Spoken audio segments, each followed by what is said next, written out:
Artist is Joy Postell. Welcome to the show. Thank you for having me. Hi. Yeah, thanks for coming on.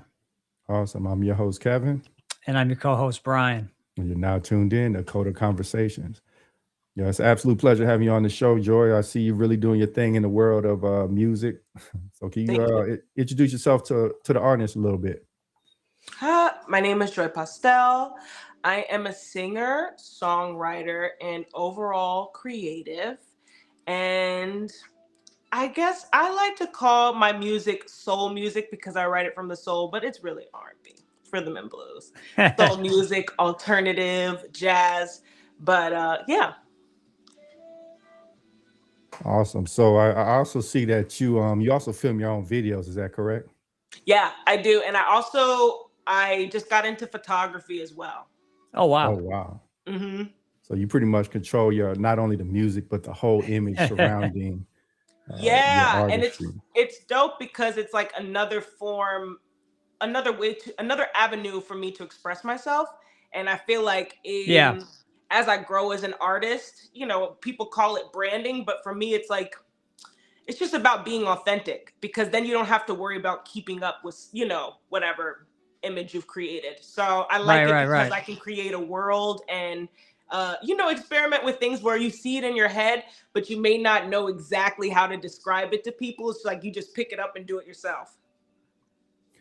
No, that's pretty awesome that you're able to control like the whole package of being an artist, like not only how you sound to your audience, but also how you present yourself. And I'm sure that allows you to, tell a story that you wouldn't be able to tell if you had like an A&R or somebody trying to, push you here or there. You know what I mean?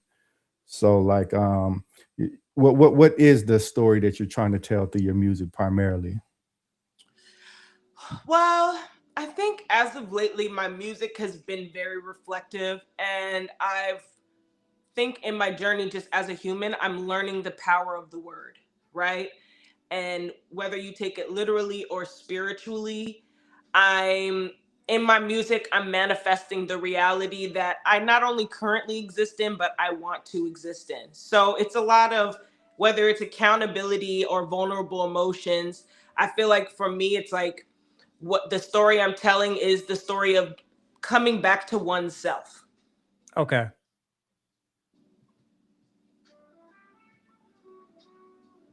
Oh, Kev, I think you're muted.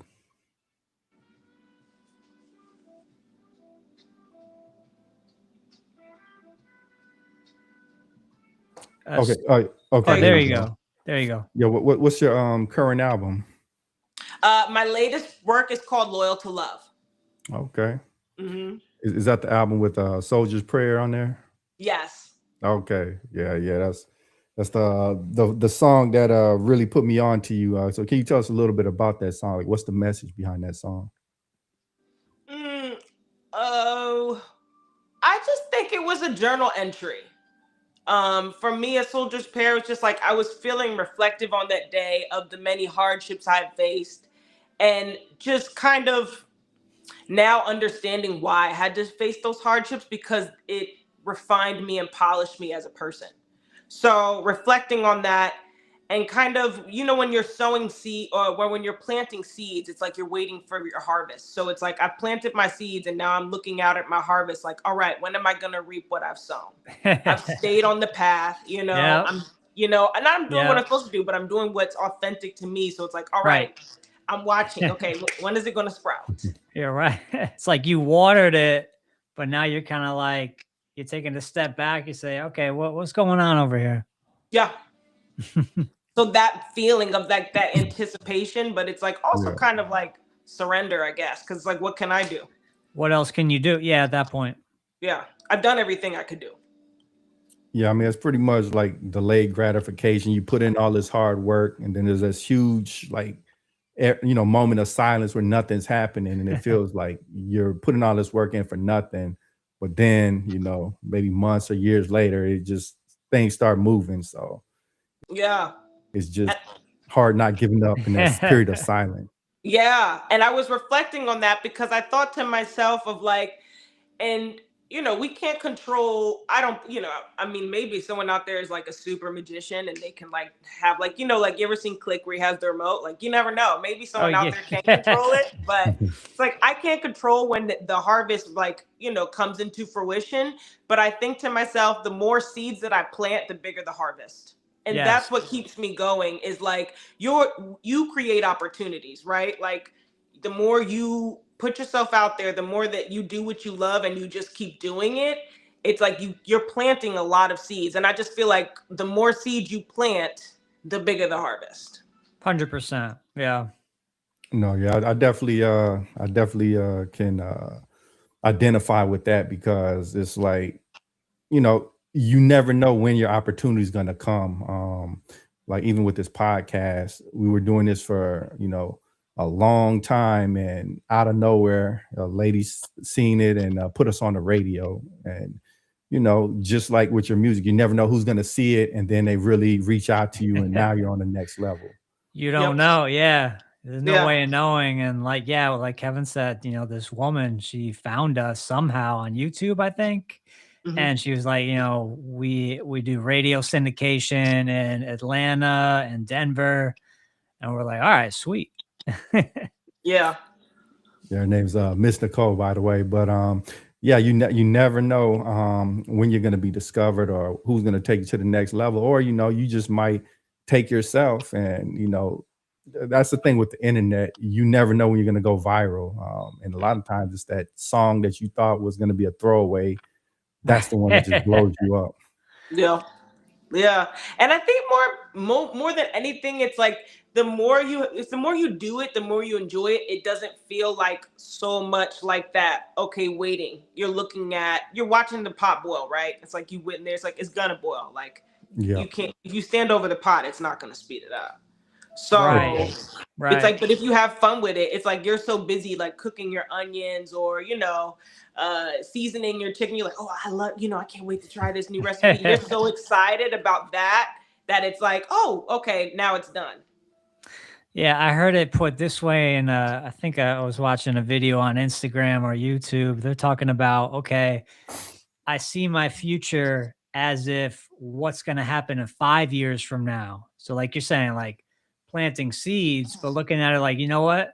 Maybe not this year, but if I keep going, keep building that momentum, eventually it's just going to be a force that, you can't really bargain with it. It's just the floodgates are going to open, the dam's going to open, and then everything is going to come to fruition for you at that point. It'll all be worth it. All that struggle, like Kevin's talking about with the podcast, like, we've gone from very little listeners to a lot of listeners in pretty short amount of time. So you never know what's next. Right. Yeah. I think yeah, the what we keep hearing from a lot of different people is keep going, and like you mentioned, be authentic. And Yeah. the growth, it'll come on its own. But I think it's all about enjoying the process, like focusing on the journey and enjoying what you're actually doing versus looking at the numbers, because what happens when you reach those numbers, you're just going to want more. So Yeah. Yeah. Or you just be like, okay, never mind, which I just feel like it's we all on our different paths, but I guess some people, they work better with that type of pressure, but I think they view art more as a sport versus an art. Yeah, I think some musicians are like that. They look at it like it's a competition. And being a drummer, like I never saw it that way. I just looked at it like I'm gonna be the best me. I'm gonna portray the best person that I can musically on my instrument. It wasn't about like tearing the next man down or being envious and like, oh, look at what they have over there. I always looked at it as more of like a personal thing, like you're running the race with yourself in some ways. Mm-hmm. Yeah. Yeah. So, and I think that, but even I've met also musicians where it's in a healthy way of like, especially when musicians get together, I feel like iron sharpens iron. Yeah. So, I see it both ways, like the best us, but it's like you can only grow so much in solitude. Community does push Oh us yeah. to grow in other ways. So it's like Yep. I especially see with the musicians strutting, and he'll be like, oh, like like, oh, I lost this round, but then they come back and it's even more badass. I'm thinking of like when I go and see like jazz musicians play live and things like that. So I think that aspect is good, but as long as it's healthy, and it's fun. I've heard of people having to kind of get off of Instagram, disable the Instagram because they're looking at other people and they're feeling envious. Or like, why am I not at this level? Like, have you ever had to deal Right. with that, or were you able to just approach it from that more healthy standpoint of, hey, they got what they got, I got what I got, and I'm happy with it? Well, I'm lucky, I guess, in a sense of like I don't watch people's pockets. That's just not a part of my code or like how I maneuver. I'm lucky where I am. I guess it's just like I'm so kind of engulfed in what I have going on sometimes, for better or for worse. So, but so yeah, no, I've never had to do, but I did deactivate my social media once just because I wanted to just reset. Mm. Like, and it Yeah. was interesting. Like, it does reprogram. Like, you can just feel different. It's like, because out of habit, sometimes, like, for now, I don't check my social media right when I get up anymore, right? But it's Right. just different. Like, it forces you to be super present, and it makes I like it. So I think a detox once in a while is good for anybody, even if you're not struggling with whatever. It's kind of like doing a fast. You ever done a Yep. water fast? Yeah, it's like just spiritually, mentally, you just, you wipe the slate clean. You Mm-hmm. start off on that fresh piece of paper. Yep. There's, I've done 2 fasts in my life. They're both a week long. One was a water fast and the other one was a green juice fast. Mm. And both times, like, it was a total meditation. At first, it's a meditation on food and all the stuff that I want to eat, but then it just becomes a meditation on life, which is really a beautiful thing. Yeah. And I'm sure that's intense because it's like when you're irritable, it's like you get hangry and like it's Yes, like all these things at once. that's right.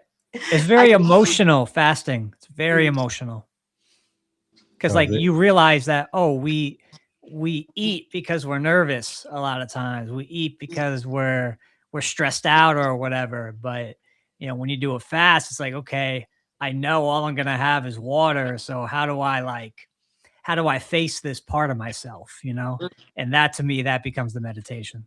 Yep. Yeah, it's shadow work. Hell yeah. No, it's interesting that a lot of the things that we think we need, we don't really need, but our mind and body in the moment, it convinces us that we need them. Um, like even in terms of like your career and your experiences in music, was there anything that you thought you needed, but you really didn't? I think in the beginning I thought I needed validation. Okay. And I Right. realized like very quickly, I'm like, because sometimes it's like, let's say you have this song, right? And you play it in a room full of people, but they listen to like trap music. Like Mm. that's their preference, right?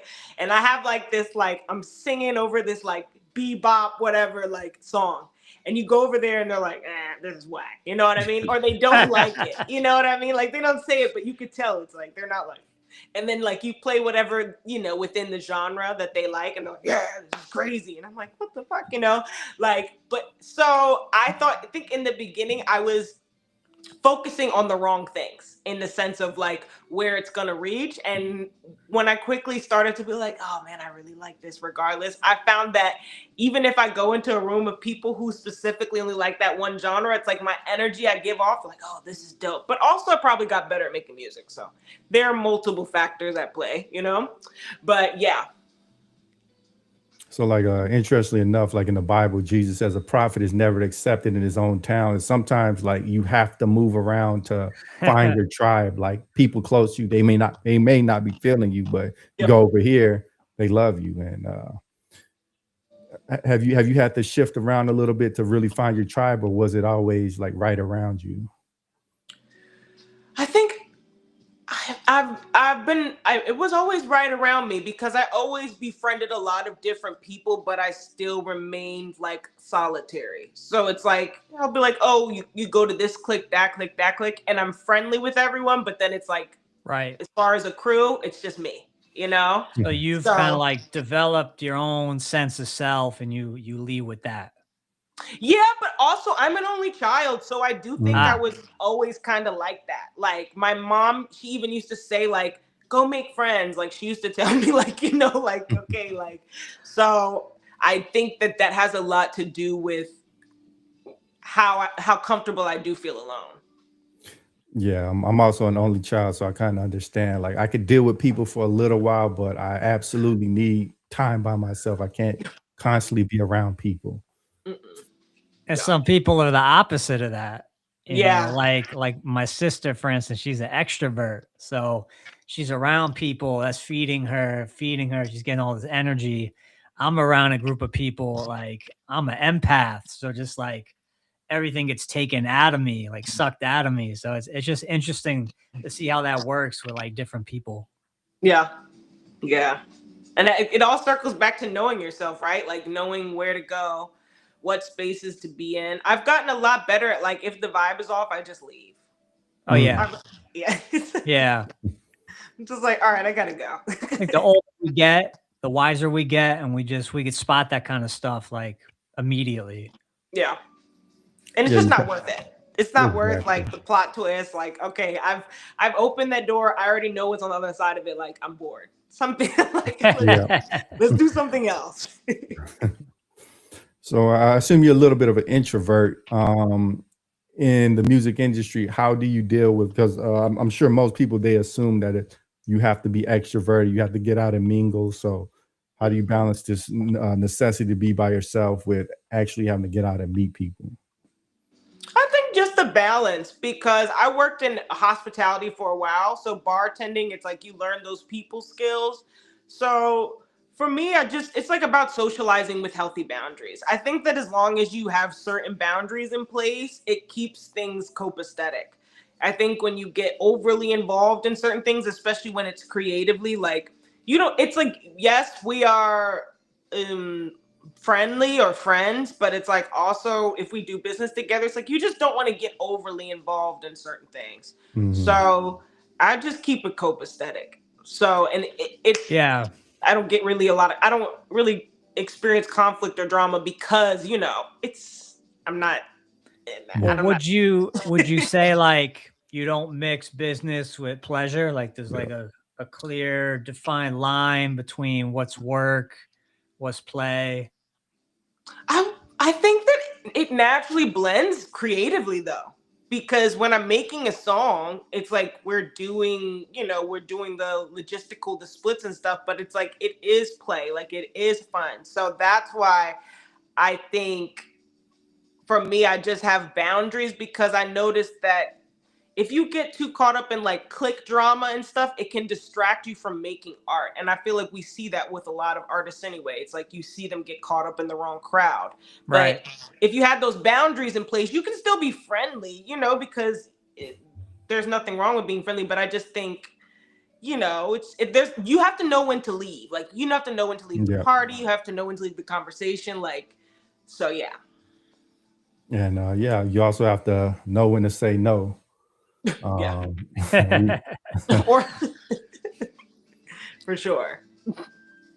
Stay tuned for dropping by for a few. Joy still in DMV. Tell her stay tuned for my next DMV sync meetup. The fingers. Yeah, That's the that's our boy boy, Marcus Manderson there. We'll Marcus make the Manderson. introduction. Yeah. Thanks for dropping by, Marcus. Oh, yeah. Hi, Marcus. But yeah, we've all heard about the pitfalls of the music industry, whether it be relations or even people get caught up on drugs. So like, how are you able to like be in the crowd but not of the crowd? Like, okay, I can hang with y'all, but I'm not gonna go down these paths that's gonna get me caught up in something I shouldn't be in. I think boundaries, like, Yeah. I think the boundaries again, it's definitely that. And then also, I've worked through those things on my own in the sense of like those addictions, like going back to it's like I've developed helping coping mechanisms. So, you know, when I know like, oh, like even if I'm feeling discouraged or like even little things like, you know, when you feel depressed or I don't even know if it's officially depression, even just feel sad. It's like, oh, Yeah. well, I don't want to put out a video today because that's how you feel. Right. But it's like, I've tried to, and it's not perfect, but it's like, I'm further refining my discipline to, even if I feel like that, it's like, okay, you should do it anyway, because you never know. This could be the, you know, this Oh could yeah. reach somebody, you know. So I think that's really like discipline and boundaries, like the stuff that's not fun. I feel like being proactive, it's been able for me to keep music fun. It's kind of like you have to put in the reps. When I look at it from a Yeah. networking or marketing standpoint, you know, I'm on Instagram marketing, networking myself, the podcast.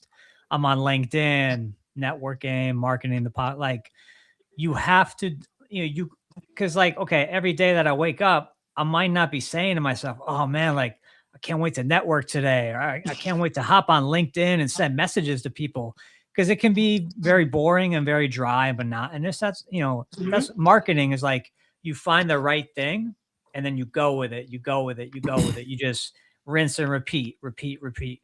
So that can get a bit dry and boring, but like you're saying, you just make yourself do it and you just push through. And then that's how you really build momentum, because like they say, if you do what the common man is not willing to do, you'll get where the common man doesn't reach.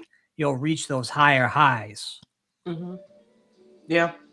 Yeah. It's that discipline. It's that, and and it's nice because like, even like for me, like I shoot like promotional videos ahead of time. So days where I'm like I might be feeling kind of sluggish. It's like, oh, perfect. I have these things already stored away where it's like, I don't have to make a video. It's already done. All I have to do is post it. So it's like you prepare. It's like when you pack your lunch, you're like, oh, perfect. I don't have to leave and like go across the street and do this. Like I already have it. No, that's really smart, capitalizing on when you actually do have a bunch of energy and then kind of creating a buffer. And when you're, you know, feeling a little sluggish, you already have something there. So yeah, because we don't feel the same way every day, but it's like, you know, I feel like it's just a nice like kind of safety net, for lack of a better words, because I feel like when you even take a break from being consistent, you can kind of fall into that, and I feel like that's how you fall out of that rhythm. So, you know, like being consistent, it involves a lot of repeated effort. It can be tedious, and you can start to just dial it in and, you know, not really put a lot of effort, but just do this because you have to. Like, how do you avoid just punching the clock when you're doing your music? How do you keep things fresh and interesting?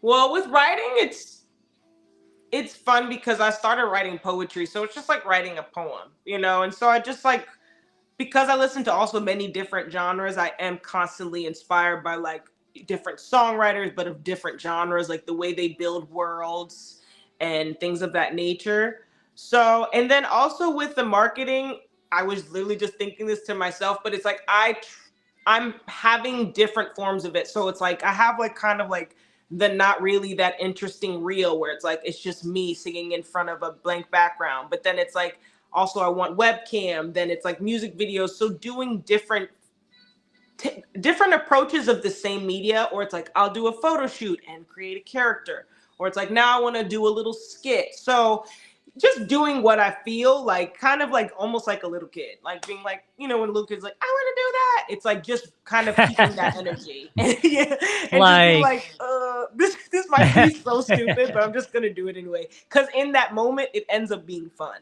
So like you're mixing it up. yeah, You're keeping it fresh. Yeah. yeah. No, I love that. So yeah, because it's like we have to entertain ourselves, you know. Yeah. So I know, like for me, one of the reasons I stopped drawing, I used to be decent at art, is, you know, I was a perfectionist. So every time I looked at my drawing or painting, I would find 10,000 flaws and I would just focus on what's wrong. Did you ever have to like go through that as a musician, and how did you overcome that mindset if you did? Oh my gosh, yes. Because I used to hold on to music. So I used to like make stuff, and then I have songs that I wouldn't put out for a year, and it's like, what are you waiting for? Like, no, but it's like, it's just funny. Like you think to yourself, like, why am I holding on to this for a whole year? You know? So how did I overcome it? I think just life, like me loving myself more, me developing discipline and seeing the effects of that. I think I just grow up, like, luckily. But I also put in that internal work. So I think once I started to focus on like validating myself, loving myself, like support, giving myself the support that I want, like doing the things that I want, like in my mind, it's like, oh, I have this idea, actually doing it because I owe that to myself, you know? Yeah. So the more I do that, the more I'm like, oh, okay. So yeah, I just think the internal growth, it does spill out into everything, which is great. And so it's kind of like you're pouring back into yourself Mhm. to kind of like regenerate, it sounds like. Yeah, because it's like, it's, there's that saying of like, be what you want to be, but it's like, even if I don't get what I'm giving to myself, I still deserve to give it to myself, you 100%. know? Yeah. Yeah. Yeah. So it's like, and it just feels better to be confident. Like it feels better to look in the mirror and be like, I love myself. It does feel better. Like even when I'm sad, I just think like I comfort myself and things like that. Like it just, life feels better. Even if it's still like, I could have be in the same exact situation, but it's like, if I'm doing that, it's like, I'm like, I just prefer to live like that. So like me personally, I hate listening back and hearing my own voice. Like, are you somebody that can listen back and, hear yourself? And do you sound like how you sound in your head? I don't know. Yeah, I mean, I do listen to myself back, especially when I'm singing, because obviously I'm in the studio. But then, yeah, no. I mean, I listen back to myself all the time because I make all these voice notes and stuff. So yeah. So like, what are some ideas that you want to explore in music that you haven't yet? Mm, I want to go to another country for a month and make music there, Mm, and really just like start having those immersive experiences. Yeah. I think that would be so cool. I was watching what is this? There's this jazz group, Yusef Hayes, I believe that's his name, but they're like from the UK. And they had this documentary where they went to Tokyo and he was just like immersing himself in the culture because they're really like, they actually love art there, you know? And he just kept saying that over and over again, like they're art appreciators. And I'm just like, Yeah. I want to go like and just do something that's like that, like on a Jimi Hendrix vibe. Like when you read those type of stories of like how they just traveled and made music, I really want to do that. I think that would be really cool. yeah, we recently had a producer on, and he likes to kind of travel, and different cities. It feels like they give you different vibes. They inspire Yeah. different things out of music. Like Miami, you kind of think of that '80s Mhm. synth music. Yep. New Yeah. York, Like cold that and funk gritty. bass. Yeah. So like, you're from Baltimore, is that correct? I am, yes. Okay, yeah. So like, what does your city evoke musically from you? Definitely jazz. I mean, Billie Holiday's from Baltimore. So a lot, and there's a lot of rich jazz culture off Penn and North, um, which is a spot in Baltimore. And then Baltimore club music is a big one. So, but I think more so the culture around it, like the beat of it. But we also have two step in Baltimore. So things that move. Like I remember always growing up and music was always like moving, Mm, even if the singer's singing slow, it's like something's got a little it's to still it, like grooving. Yeah. yeah, like it's got that. So and then also of course the jazz, so the musicianship, yeah, and then R&B a lot too. But I would say more so musically, honestly, the club music is probably like that vibe of the culture, like the way it brings people together. Like people will get in a circle and will dance and they dance battle and it's fun. And it's just the feeling that it evokes from people. Right. Now you mentioned jazz. I'm a pretty big jazz fan, but more in recent years, Amy Winehouse. What do you think about Mhm. her and her style? Just the way she was so like common with, in an interview, she would just talk just like straight up, really thick accent, not really caring what she says. Like I kind of like that quality in her to just truly be herself. Mm-hmm. Yeah, Amy Winehouse is a legend. I love Amy Winehouse. So to kind of dive into the whole thing about the cities, what let's just speak of American cities. What are some American cities that you really want to explore their vibe, and what do you feel like it would bring out of you? Let's just start with say like LA. Is that one of the cities that you would think would bring something out of you? Oh yeah, I love LA. It's so laid back in the ocean, and it's just beautiful. And one place I really want to explore more is Louisiana. It Mm. just Ah, has a vibe to it. Like I've been to New Orleans. I go to New Orleans a lot actually.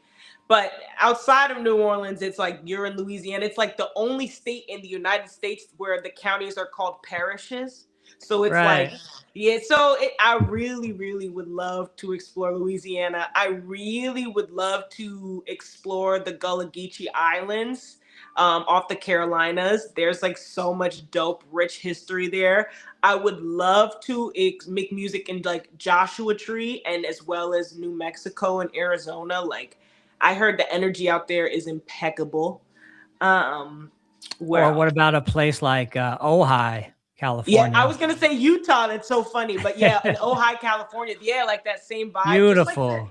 And there's Yeah. just like there's an energy. You Mhm. drive in and you just kind of feel, oh, okay, this is Yeah. refreshing. This is something different. Yeah. Um, so like for music, with me, I was pretty lucky when I was younger. I traveled around a lot and you just meet all different types of people. And it's really cool when you're playing at shows because people will just come up to you and just start talking to you like they know you. I mean, because they Mhm. think they know you, but they really don't. But it's just an awesome experience to kind of go from city to city to city and just deal with all these different random people and people, giving you love and supporting what you do. And I'm just very blessed to have had that experience earlier on in life. Like in terms of community, like your fan base, uh are you at the point to where like you just go out and you walk and people they just know who you are and they run up to you, or are you still kind of in that growth phase, like not quite there yet? I'm in my growth phase. I definitely have people who recognize me, which is fun and surprising, but it's not like hordes of people. Okay. Yeah. What was the feeling like when you had your like first fan really come up to you and let you know that they love your music? It was cool. I was just like, it's always reassuring. It's just like, you think it's nice to see. It's like a seed sprouting. It's like seeing in real life. Like, wow, look, that's a seed. Pretty Yeah. cool. Yeah. Awesome. Yeah, I think that's kind of the, where you're at now is kind of the sweet spot of you get to feel the joy of somebody approaching you, but it's not so much that you can't even go to the mall or go out to eat because you have a swarm of people around you all the time. So, Yeah, that seems a bit unbearable, honestly. Yeah, there's this story I heard about Lauren Hill, actually. She talked about before she was famous and then after she was famous. And she basically said, okay, before she was famous, she could just have on like, sweatpants, sweatshirt, go out to a 7-Eleven, grab a Sprite, whatever. But she said then after becoming famous, she's got to, make sure she's dressed right, makeup done, and then be prepared to be approached by people because, you're Lauren Hill. People know who you Yeah. are. Yeah. Yeah. That's probably why she was like, all right, I'm done. Bye. yeah. She's like, I'm out of here. I'm out of here. And sometimes it seems like when you get bigger, you just come across like strange people, like, they Yeah. just like either stalk you or you're weird. Have you seen the movie The Lurker? I haven't seen that.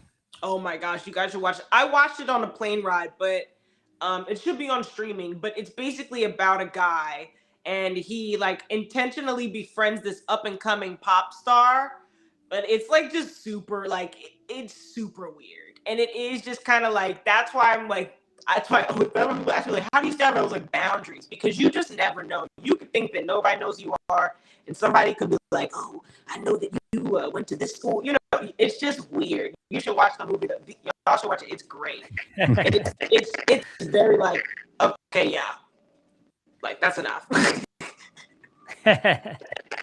Yeah, and it's crazy how like with technology these days, somebody can just take your picture, scan a little section of it, and with AI or whatever, they're able to pull up your exact location. So it's like you have to really be careful, especially as you become a bigger public figure. Oops. Yeah, it Oh, looks like we lost it, but yeah, but no, as I was saying, like you have to be really careful as you get bigger because with technology, people can get your location. That's how like oh yeah. a Well, few artists like, lost their lives. yeah, I mean, you think about, I think it was Facebook that has something called Places, where you go somewhere and then that location would like pop up and it's like, oh, this person checked into this place 20 minutes ago. So you got to look at it from like a stalker's point of view. Oh, okay. I know where you were 15 minutes ago. So I'm going to go track you down, like that kind of stuff. Yeah, that's crazy. Like it just, you know, yeah, everywhere you go is pretty much tracked. So it's, if you're not careful, somebody can see, okay, you're not at home. You're, in two cities away, and they go in and rob your home. That's how like a lot of these Oh, athletes, yeah. musicians, their houses are always getting robbed because somebody's tracking their location. Yeah, I was watching one time on Netflix. I think it was a documentary. I forgot the name of it, but they were talking about how, yeah, like people would follow, Twitter or Instagram or Facebook, and they would see when a specific, and this was in LA, they'd see when a specific star is not, on vacation or not home, and then they will go and rob them. Exactly. So yeah, I think as you grow bigger, you just the world is different, as they say. Oh, there we go. Got you back. Oh, sorry. Yeah, I don't know what happened here. Let me see. Sorry. Oops. Oops. How do I? Yeah, little technical difficulties, but no big deal. But yeah, as you continue to grow, you can't necessarily react or look at life the same way as you used to. It's like caution. You got to be more cautious, but you also have to balance that with not letting that overtake you to where you become paranoid. Yeah, I think balance is huge and probably understated. Yes. So like Joy, how do you find balance with like your music and having to work, or if you do have to work a side job and just life in general? Um. Oh, sorry. I just time block. Honestly, it's not that glamorous, but time blocking helps me a lot. And actually, like listening to the time block because I could put something on my schedule and it not happen. So actually, like setting aside times throughout my day because I'm big on like getting proper amount of rest too. So yeah. Mm. Yeah. So like do you constantly like reinvest your proceeds into buying better equipment, buying lessons? Like do you really feel like reinvesting your money in your craft, or how do you look at that? Yeah, I mean for sure. I think certain things I've invested in, especially when it comes to the visual stuff, because eventually, you could pay somebody $1,000 to shoot 4 videos, or you could, invest in certain things so that you can do it more yourself, even more so Yeah. with recording. So I've definitely done that. I think it also helps because you're able to practice more. So like in terms of your video setup, what kind of camera you got? Like me personally, I bought a Nikon. I'm not using it now, but I just love the colors and the picture quality of Nikon. What is your personal go to in terms of camera? Right now I have a Rebel T7. Okay. And what about in terms of microphones? Microphones, I have just an Audio Technica, but I usually go to the studio and they have the Yeah. more fancy schmancy. But I record on anything in the house, and sometimes I will use what I record in the house based off the feeling and the mix that will get it right. And sometimes it just all depends. because I was just talking to my friend, recorded stuff on like a Bluetooth mic, and it kind of has like a shitty quality, but it has a feeling to it. And I'm like, man, Yeah. so everything. Yeah. It's funny you say that because I remember back when I lived in LA for like about 10 years, and I was sharing this rehearsal space with this one band at this one point in time. And they said, oh, yeah, you know what was recorded here? That song, Hey There, Delilah. Do you know that Mhm. song? Yeah. So, yeah, they said basically they recorded the demo in this LA rehearsal studio. And then they tried to go into, professional studio and record it, and they just couldn't get it. They couldn't get that same quality. So, like you're saying, sometimes you might record on like subpar quality equipment, but your approach to whatever you're doing is so spot on, it doesn't really matter. Like what you it's kind of like you shine through regardless.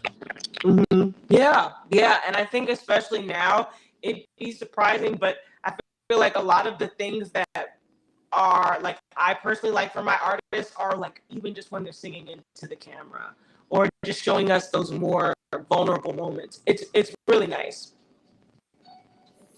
Yes, it's actually pretty interesting, but just because you pay more money doesn't necessarily mean you're gonna get a better sound. Like you might get more clarity, but sometimes things sound too clear where it doesn't sound real. It sounds too digital. So Yeah. I oh, were you gonna say something? No, I'm saying yeah. Oh, okay. Yeah, so I think it's good to upgrade your gear, but not be so obsessive over it to where you're dumping all your money into it. And I've even heard it said like even with cameras, if it's too clear, a lot of people get turned off because it reminds them of an advertisement. So Right. Yeah. Yeah. I can definitely see that one. Yeah. And it's cool because it's like you could just use what you have. That's really what you're supposed to do. And sometimes like even my favorite artists when they blow up, it's like I kind of like their lower quality work better. So it just depends. Well, and the thing is, like, I remember growing up. I grew up in. I don't know if you know Connecticut at all. I grew up in Bridgeport. Do you know the area? No, I'm not familiar. Oh, okay.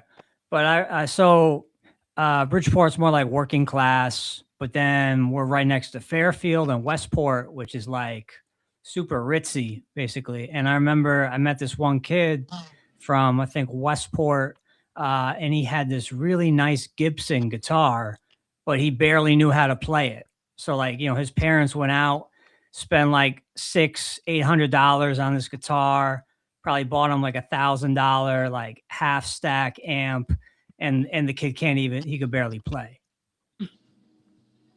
And did he practice? We played with him for a little bit, but then we just kind of moved on.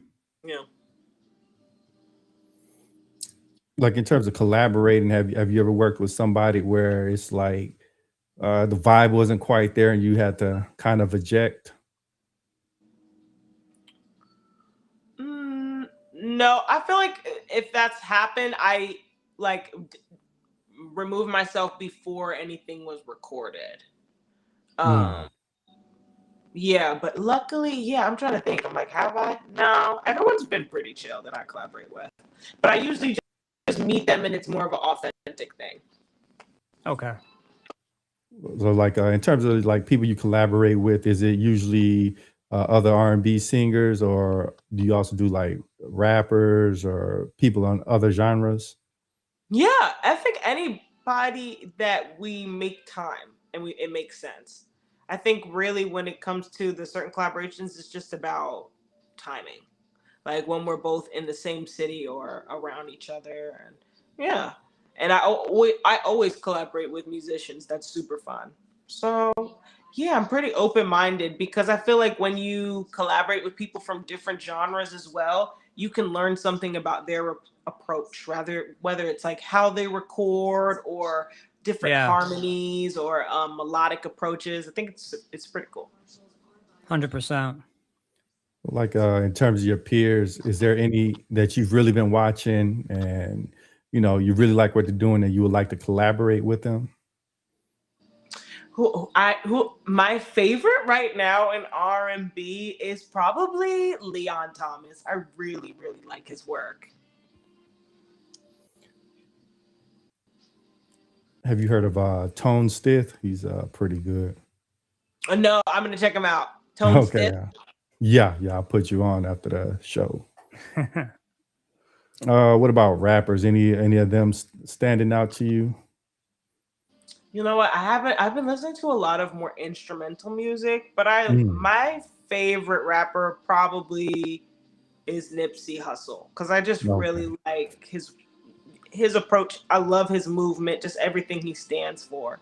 So yeah, that's more my vibe. Yeah, I really love his entrepreneurial mindset, and I think especially in terms of music, more artists should have that because like you're spending all of this time investing in your art, and then somebody else is getting rich off of it because you signed a bad contract, for example. Yeah. Yeah. Like you personally, I know you can't spend 100% of the time on the art. You have to spend some of that on the business. So like how much do you say is art and how much you say is business, and how do you kind of keep yourself from getting taken advantage of business wise? I mean, I definitely read everything. I think reading prevents a lot of things, and then I have my own set of things where what I'm willing to negotiate and what I'm not. Right. So I that's I've that's what's worked for me for so far, and I document everything. I think that's important. I So think sometimes, you got like a hard yes and a hard no. yeah, and then I have some things where it's like I don't trip on it. So yeah, I think that's helped me navigate a lot. Are you do you feel like you're pretty much where you want to be at this point in life, especially in terms of music, or did you feel like you'd be further along, or how No, do you I kind feel like I'm actually further along than I expected, which is I was just reflecting on my like last year of growth. So I'm like, hmm. So yeah, I guess I'm exactly where I'm supposed to be. Yeah, that's a really healthy mindset to have because a lot of times we all always it's easy to feel like, oh, I should be doing more, but not necessarily. Like, and No, and I think that I don't feel that way because I just feel like if I should be doing more, I just do more. And I think that yeah, Exactly. that's a good way to handle that. Because when I do hear like that kind of disgruntled vibe from artists, it's like they're just not doing everything that they want to do. But it sounds simple, but they could just try and do it, yeah. versus being like, I didn't do this. So yeah. What is your process like in songwriting? Do you play guitar or piano at all? Or do you just kind of more so write like Michael Jackson, where you just like coming up with the melodies and the beat and the bass line? Yeah, I just write I do the melodies and the lyrics. Usually I write to beats that I work with producers on. So Okay. sometimes the producer will build the beat and then sometimes the beat will come kind of completed. So both processes work. Okay. So, like, in terms of choosing which producers to work with, like, how do you go about like finding someone that you do like to work with, and when you find somebody whose sound you kind of vibe with, do you kind of just stick with them, or are you always exploring new producers, different sounds? Yeah, I'm definitely always exploring new, like just listening to new stuff. Um but then also when I really like working with someone, it's like it's good to always have that baseline. So both. But I do feel like mm, as much as I experiment, I'm really interested in refining my sound and then building on that. Like me personally, I would say I'm kind of an old soul. I really like 70s, 80s, that sort of era of music. It's so rich, and 90s especially. There was so many genres that came out during the 90s. Like of those past eras, do any of those really stand out to you in terms of sounds that you vibe with? I love it all, honestly. From like even the 60s. Even sometimes I'll listen to like 50s like doo-wop stuff. Oh wow. So yeah. I love it all. And I think it's cool, like the further back we go in music, it's like certain things are just reoccurring.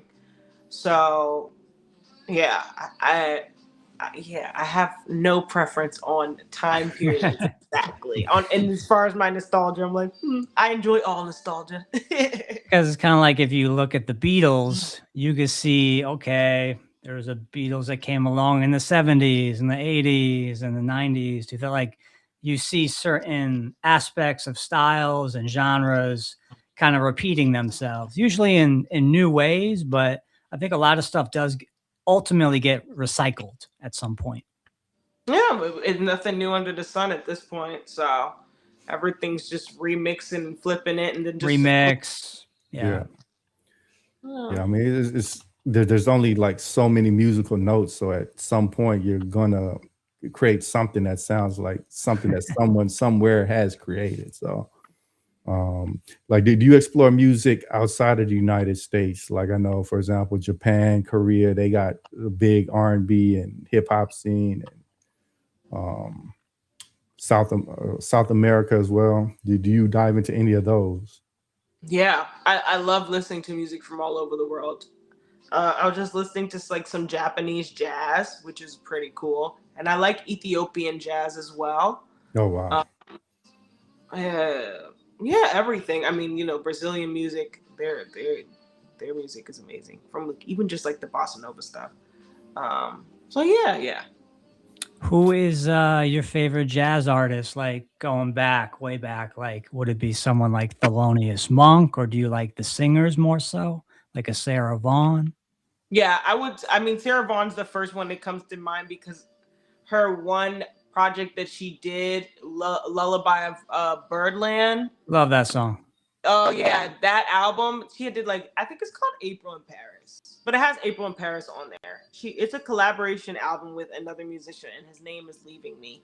There's one with Clifford Brown. Is that the Yeah, one you Clifford talking? Yeah, Brown. Yeah, Clifford Brown. so I really really like that album. So I would say Sarah Vaughan. Yeah, but I always turn on Miles Davis like all the time, and John Coltrane, but those are obvious picks. Right. I would say who do I listen to that's less obvious? Do you like you know who Bill Evans is? Bill Yeah, I Evans do. I know Trio? Bill Evans. Yeah, I like what do you think of him? I like Bill Evans. He's a piano player, right? Piano player, yeah. Yeah. I like Bill Evans. I'm trying to think of this one. I don't know why it's leaving me. Herbie Hancock. Oh yeah, Oh, yeah, I like him. I like Herbie Hancock a lot. I like Quincy Jones. I don't know if Quincy Jones is jazz, but he's done jazz. Or then you got like Chick Corea. Yeah. I'm not Yeah. actually familiar with Chick Corea.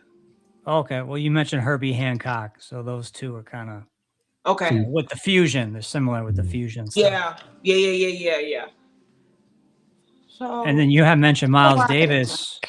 Miles Davis fusion stuff is wild. Like yeah, when he was like in that Jimi Hendrix era. Yeah, his stuff with like Tony Williams, they did that album together in a silent way. It's actually very quiet compared to a lot of his stuff, but it's very moody at the same time. Yeah. I mean, Miles Davis' story is crazy. I remember reading his autobiography. Yeah. He like basically didn't know how to play the trumpet, and then he had to relearn. So that's crazy. Oh yeah. The Fingers asks, "Are you in sync?" Or What do you mean? it's like SYNK. I guess that's some kind of like public music publishing thing. Oh, I think sync licensing. Yeah, sync. Nice. Do I have a sync company? He was asking, "Are you in sync at all?" Is she in sync at all? Maybe. Maybe. Possibly. it's a possibility. Yeah. No. Oh my gosh. But don't hate me, guys. I have to go and pick up my friend right now. Oh yeah, no, absolutely. We're at the top of the hour, anyways. And it was Perfect. an awesome show. Oh yeah, he says. sync licensing, getting music into TV and film. Oh yeah, I'm definitely interested. Yes. Okay, y'all much. make that connection so y'all can kind of talk about that more. Okay. But yeah, before we get out of here, where can our audience find you at? And did you want to leave them with any closing thoughts? Yeah. Dream big. My name is Joy Postell, joypostellmusic.com, at Joy Postell on all social media platforms, JoyPostell. Go listen to my newest single, Easy. I just dropped another single, What He Said, and listen to my latest EP, Loyal to Love. And it's on all streaming platforms. Awesome. It was absolutely amazing having you on. We'll have to get you back sometime. Yes, thank you so much for having me. Yeah, it was a pleasure. Thanks for coming on. Of course. Thank everybody for tuning in.